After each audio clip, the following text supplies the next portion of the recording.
যদি আপনার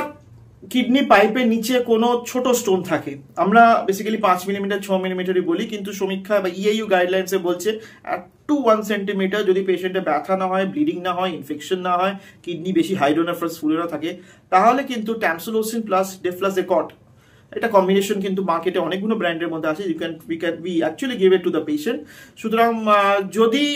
বিশেষ করে মহিলাদের এটা খুব হেল্প হয়, বিকজ মহিলাদের ইউরেট্রা ইজ মোর প্লায়াবল আমি দেখেছি, এবং একবার যদি ইউরেট্রার থেকে নিচে থেকে বেরিয়ে যায় তাহলে ইউরেথ্রা দিয়েও বেরিয়ে যায়, কিন্তু পুরুষ মানুষের সেটা হয় না,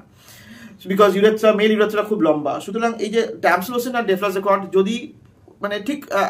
ঠিক যা দরকার তাকে দেওয়া হয়, এটা নয় যা প্রত্যেকটা পেশেন্টকে দিলাম, অবশ্যই সেটা আপনার ইউরোলজিস্টের কাছেই যাবেন। এই চিকিৎসাটা আছে লোয়ার ইউরিক স্টোন, যদি আপনি মনে করেন মেডিসিন ট্রিটমেন্ট আগে দেখতে চান, আগেই অপারেশন করতে চাইছেন না, তাহলে ইউরোলজিস্টকে যান এবং এই ট্রিটমেন্ট কিন্তু আপনি নিতে পারেন ফর